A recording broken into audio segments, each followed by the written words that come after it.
In 2021, karate was included in the Tokyo Olympics, which was the first appearance of this martial art at this massive event. With karate being one of the most popular martial arts in the world, it was a big deal in the karate world, as many people have been campaigning for its inclusion since the 1970s. When it was officially announced that it will be included in the Tokyo Olympics, it was very limited.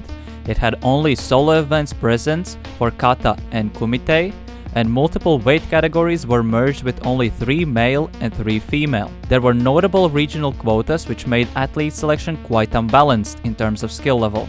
And even with that, there were only 10 athletes allowed per category.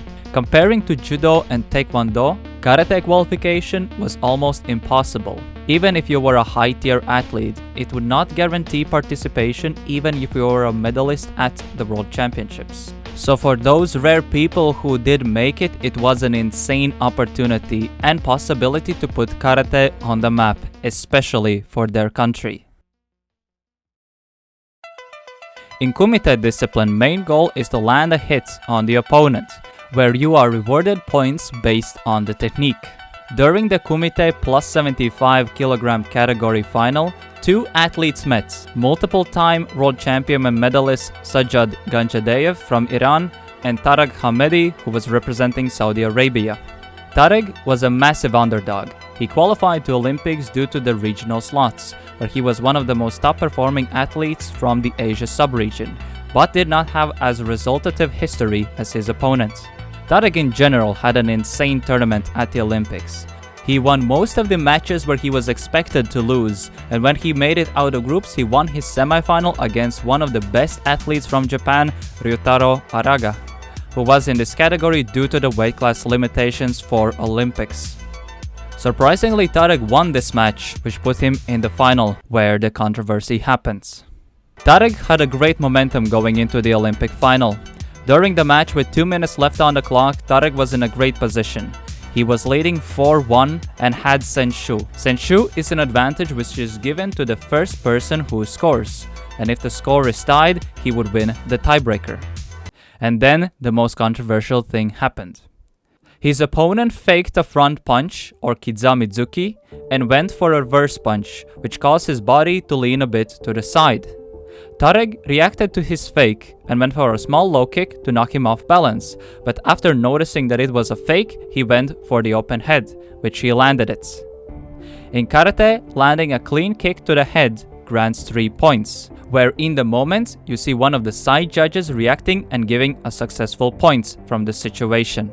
This would be an insane moment for Tarek, as he would be in an awesome situation to take the rare Olympic gold in karate, and the first Olympic gold for Saudi Arabia ever, as he would be leading 7-1 and with a tiebreaker advantage, making it really difficult for his opponents to do a comeback in the situation.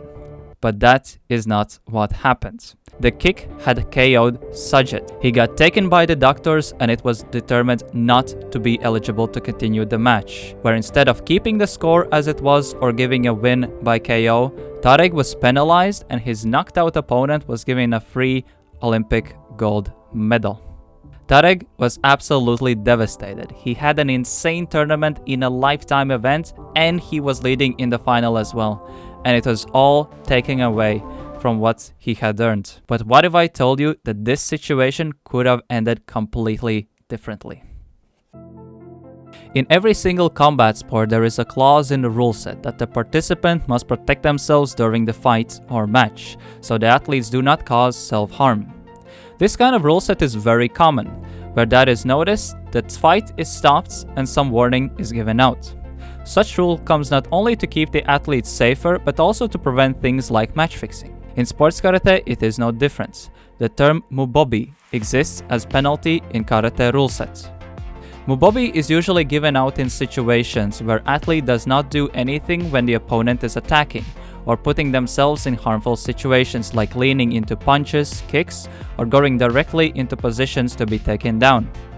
Most of the time, such calls come from unintentional actions where such punishment is given. And if we look at the Tarek and Sajjad fight, it looks like no difference. But why did referee not do the Mubobi rule and gave the win instead?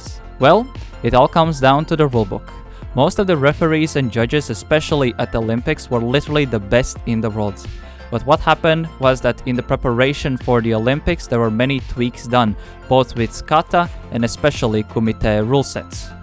While some changes were pretty nice, like bringing points to kata and adding things like senshu, which is the advantage point for kumite, there started to appear some potential gray zone area-like situations, which especially with the adjustments of the rule sets were not noticed, as the rulebook had changes almost every year in the Olympic preparation. It caused a bit of conflict of rules in certain situations. In sports karate, knockouts do not happen that often, as the goal of the kumite match is to score more points, thus giving the punishment to the people who do not apply by the main goal. And in the Olympic final, there were literally 2 scenarios which were reliant on the referee to call, which according to the rulebook was a choice and an option. Scenario 1 was to give a penalty to the taken down athlete as he was not defending himself in this situation, as his arm was not protecting the heads during the exchange which caused the KO. Or scenario 2, where in my opinion one of the silliest kumite rules exists, and that is not the punching too hard rule which most people misunderstood when situation was happening at the time, but it's the point 11.1.2.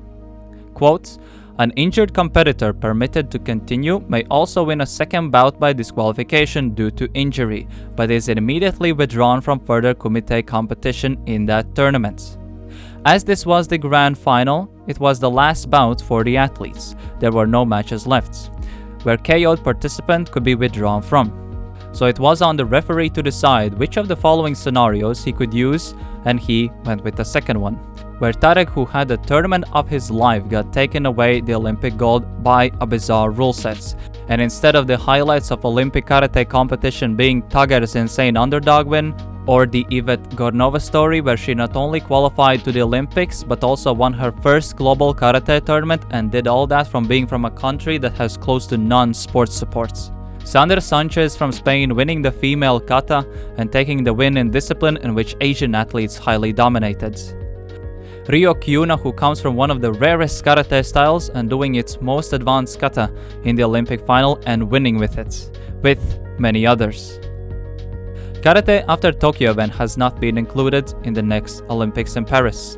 However, I would personally love to see it taken under the Olympic banner, with some of the rule adjustments as it's reconsidered once again, so situations like this do not happen again. And have disciplines like Team Kata being added, which personally is my favorite and demonstrates the uniqueness of karate, which has been holding back its inclusion in the Olympics due to its similarity with other sports. Thanks for watching.